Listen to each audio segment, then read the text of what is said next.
पिछले वीडियो में हम लोग पॉजेसिव एडजेक्टिव तक पढ़ चुके थे और यहाँ पॉजेसिव प्रोनाउन बचा हुआ था, ठीक है। बट उससे पहले एक चीज़ जो रह गया था उसको समझ लेना पहले। वो क्या है ना कि जैसे फर्स्ट पर्सन में आई होता है ये तो बताए थे, बट ये सिंगुलर में होता है, प्लूरल में होता है वी। फर्स्ट पर्सन सिंगुलर है आई, प्लूरल है वी, ठीक है। अब फर्स्ट पर्सन सिंगुलर जो आई है उसका सब्जेक्टिव केस है आई, ऑब्जेक्टिव केस में मी हो गया, पॉजेसिव एडजेक्टिव में हो गया माई, और पॉजेसिव प्रोनाउन में होता है माइन। तो यहाँ तक जो है ना subjective case, objective case, possessive adjective, इसके बारे में अगर जानना है तो वो पिछले वीडियोस में एक्सप्लेन किया जा चुका है। इस वीडियो में हम लोग पॉजेसिव प्रोनाउन को लेकर के कंटिन्यू करेंगे जो एक्सप्लेन नहीं हुआ था, इससे पहले का चीज़ एक्सप्लेन्ड है, ठीक है। तो पॉजेसिव प्रोनाउन क्या होता है वो देखना, एग्जाम्पल की मदद से समझ में आएगा। एग्जाम्पल के लिए देखना कि दिस पेन इज़ माइन, अगर तुम कहो ऐसे दिस पेन इज़ माइन, तो इस सेंटेंस में तुम देखना ये पेन क्या है, ये पेन है सब्जेक्ट और पार्ट्स ऑफ स्पीच है नाउन, और दिस पेन कौन सा पेन, दिस पेन, तो ये दिस क्या शो कर रहा है यहाँ पे, शो कर रहा, दिखाया जा रहा, तो ये है डिमॉन्स्ट्रेटिव, क्या चीज़, डिमॉन्स्ट्रेटिव एडजेक्टिव, ठीक है। और दिस पेन ये नाउन है, पेन नाउन है, तो नाउन से पहले हमेशा क्या होता है एडजेक्टिव, तो दिस एडजेक्टिव हुआ, बट ये शो कर रहा ना, दिखा रहा ना, ये वो ऐसे करके हम लोग दिखाते हैं ना, ये पेन वो पेन, ये कॉपी वो कॉपी, तो ये शो करने के लिए जो हम लोग यूज़ करते हैं एडजेक्टिव्स का दिस दैट, ये डिमॉन्स्ट्रेटिव एडजेक्टिव्स कहलाता है, ठीक है।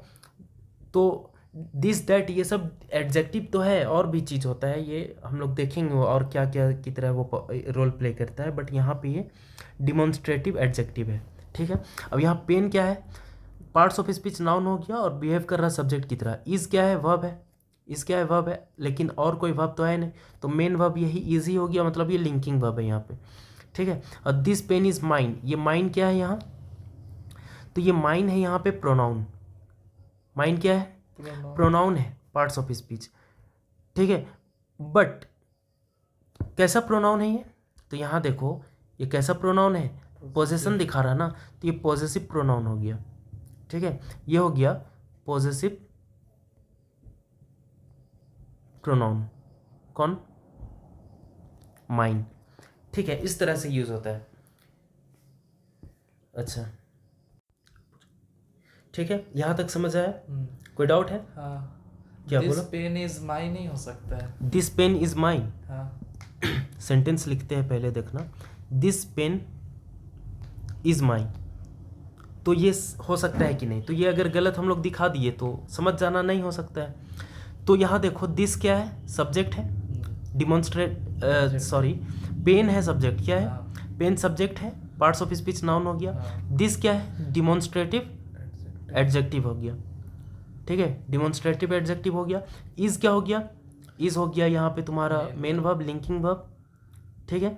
और अब तुम अगर माई कहोगे यहाँ, तो माई क्या होता है, माई होता है पॉजेसिव एडजेक्टिव, पॉजेसिव एडजेक्टिव होता है, और एडजेक्टिव अगर है तो उसको क्या चाहिए आगे में, नाउन, नाउन चाहिए। यहाँ कोई नाउन है नहीं, अगर तुम ऐसे कहते this pen is my pen, अगर जो तुम यहाँ कहे हो कि this pen is my, this pen is mine हो सकता है, आप बोले क्या दिस पेन इज माइन नहीं हो सकता है, तुम क्या पूछे यहाँ कि दिस पेन इज माइन नहीं हो सकता है, तो हम ये कह रहे कि नहीं, दिस पेन इज माइन नहीं हो सकता है। अगर तुम ऐसे कहते this pen is my pen, तो वो गलत नहीं होता, तो सही था, तो हो सकता है, मतलब या तो दिस पेन इज माइन कहो, दिस पेन इज माइन कहो, या this pen is my pen कहो, दोनों सही है, बट एक्यूरेट कौन है, माइन है। क्यों, समझना, तुम क्या कर रहे हो, दिस पेन भी कह रहे हो और इज कह के फिर माई पेन कह रहे हो, मतलब तुम पेन को बार बार रिपीट कर रहे हो, मतलब तुम नाउन को बार बार रिपीट कर रहे हो, और नाउन का रिपीटेशन को अवॉइड करने के लिए ही तो आया है प्रोनाउन, तो इसीलिए तुम पेन को रिपीट नहीं करके तुम क्या कह दो, डायरेक्ट माई पेन के जगह में पूरा माई पेन मिला करके क्या हुआ, माइन, माइन का मतलब ही है माई पेन, ठीक है। अगर यहाँ तुम यहाँ बॉल कहे होते, क्या कहे होते, बॉल, तो यहाँ पर माइन का मतलब होता माई बॉल, ठीक है, समझ आ रहा, वो अंडरस्टूड है, ठीक, यहाँ तक क्लियर है। पेन के तो जगह कोई भी नाउन लगा कुछ भी सकते चीज़ हो सकता है, ठीक है, हाँ, उसके जगह में, तो मतलब माई मतलब कि पॉजेसिव एडजेक्टिव माइन प्लस ये नाउन मिल करके ही क्या होता है, माइन होता है, और ये सिर्फ माइन के साथ नहीं है, योर्स के साथ भी है, हर्स के साथ भी है, ठीक है, योर्स, हर्स, हीज, ये सब के साथ है, ठीक है, क्लियर है। अच्छा, हीज जो है ना, ये दोनों चीज़ हो गया, ये पॉजेसिव एडजेक्टिव भी हो गया और पॉजेसिव प्रोनाउन भी हो गया, सेम हो गया। ठीक है, तो अभी बताएंगे वो क्या है। यहाँ तक में कोई डाउट नहीं है ना, यहाँ तक सब क्लियर है। लेकिन ये दिस पेन इज माइन गलत नहीं है। क्यों? दिस पेन इज माइन अगर हम लोग कह रहे हैं तो ये गलत इसलिए नहीं है क्योंकि ये यहाँ पे प्रोनाउन है। तुम ऐसे नहीं सुने थे क्या? वो हम पिछले वीडियो में बताए थे ना, इट्स हिम मतलब इट इज हिम। तो यहाँ पर क्या, हिम लास्ट में, हिम के बाद प्रोनाउन के बाद थोड़ी कुछ नाउन चाहिए होता है, बट एडजेक्टिव के बाद नाउन चाहिए होता है। तो इसलिए वहाँ पे दिस पेन इज माई कह के नहीं छोड़ सकते हो तुम। दिस पेन इज माइन कहना होगा या this pen is my pen कहना होगा कंप्लीट। ठीक है, तो आगे हम लोग कंटिन्यू करते हैं। यहाँ देखना, ये सेंटेंसेस एक्सप्लेन हो चुका ना। अब यहाँ वही लिखा हुआ है, जैसे माई का माइन हो जाता है, और का आर्स हो जाता है, योर का योर्स। ठीक है, योर का योर्स हो गया।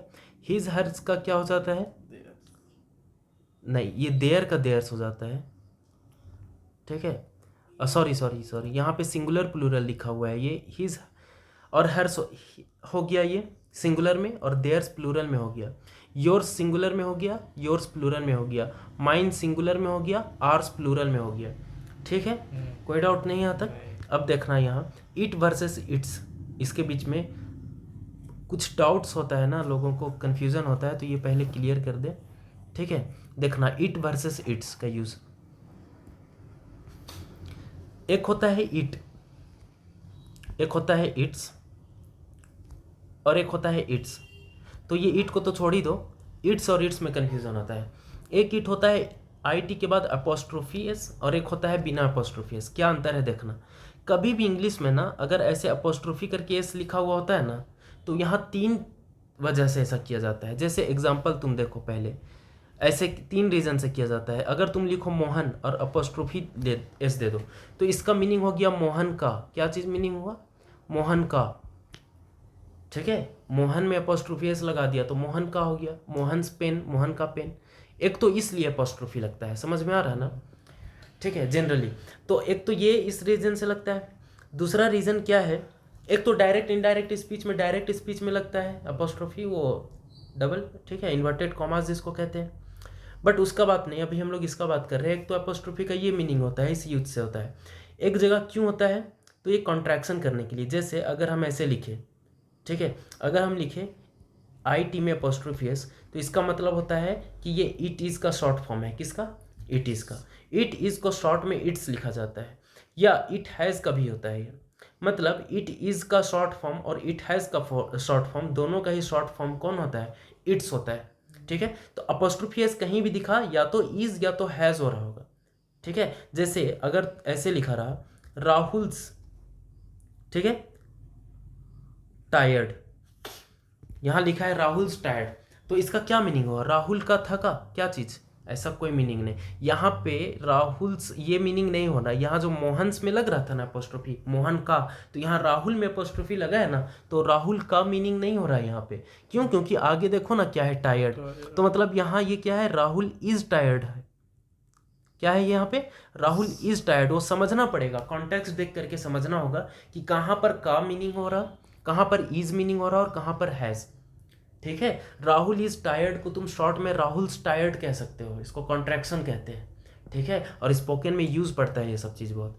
अगर ऐसे लिखा हुआ है, ठीक है, राहुल्स गोन देर, राहुल वहाँ जा चुका है, अगर ये मीनिंग हो रहा, तो यहाँ पर राहुल का जो एक्सपेंडेड फॉर्म होगा ना, ये कॉन्ट्रैक्टेड फॉर्म में लिखा है ना, कॉन्ट्रैक्शन है ना, ये एक्सपेंड होके हैज़ हो जाएगा।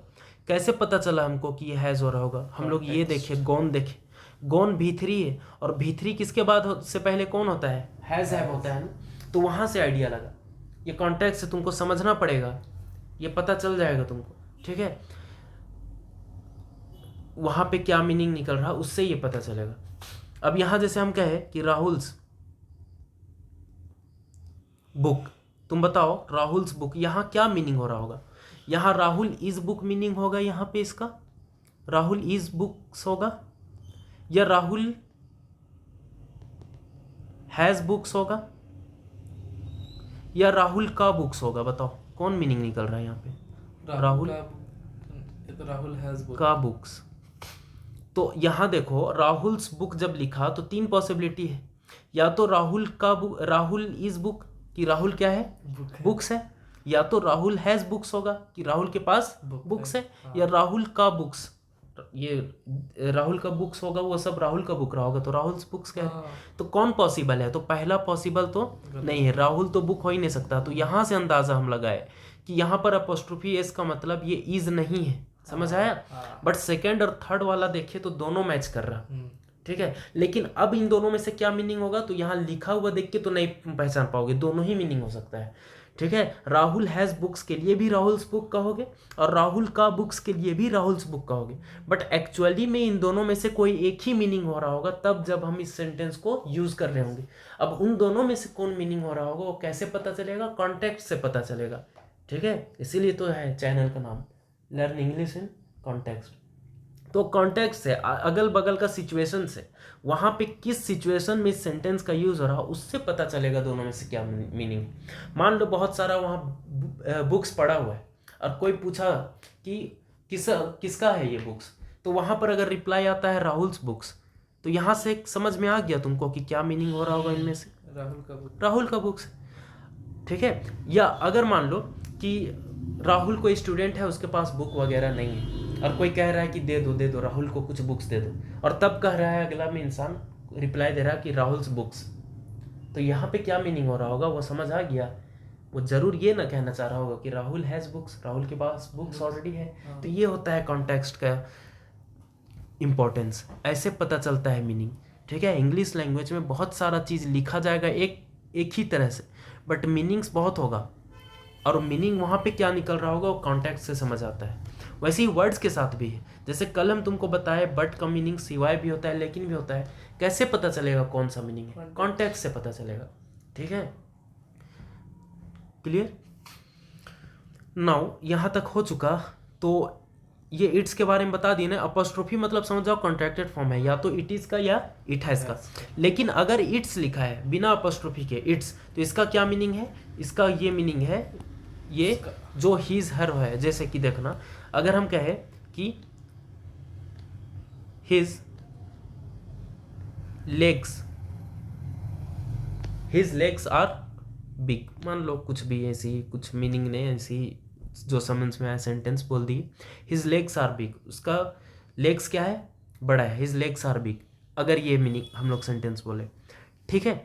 अगर मान लो हम लोग यही चीज़ एलिफेंट के लिए कह रहे हैं, किसके लिए, एलिफेंट, और एलिफेंट एनिमल है, और एनिमल के लिए क्या यूज़ होता है, इट यूज़ होता है। वही तो हम प्रोनाउन में अभी बताए ना कि प्रोनाउन में हम तुमको बताए ना, first person, second person, third person, जैसे इट भी हो गया, वो भी एनिमल्स के लिए यूज़ होता है, ठीक है। तो यहाँ पर तुम देखना, अगर हम ऐसे कहें कि एलिफेंट के बारे में कि इसका लेग्स जो है वो बड़ा है, तो इट्स लेग्स आर क्या कहेंगे, इट्स लेग्स आर बिग। तो जिस तरह से हीज का मीनिंग है यहाँ, हीज मतलब क्या है, ये पॉजेसिव एडजेक्टिव। लेग देखो क्या है, नाउन है। लेग क्या है, सबसे पहले तो देखो आर वर्ब है, आर वर्ब है, मेन वर्ब है, तो ये लिंकिंग वर्ब है ना, लिंकिंग वर्ब है।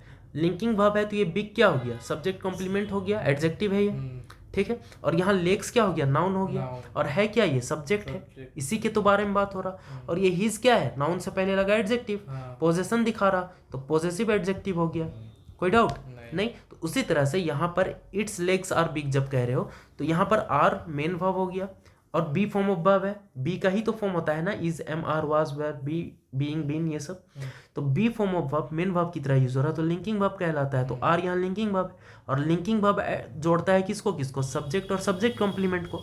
मतलब ये रहा सब्जेक्ट कॉम्प्लीमेंट जो कि एडजेक्टिव है, पार्ट्स ऑफ स्पीच इसका, और इस तरफ हो गया क्या, लेग्स, जो कि क्या है, सब्जेक्ट है, ठीक है, और पार्ट्स ऑफ स्पीच नाउन है।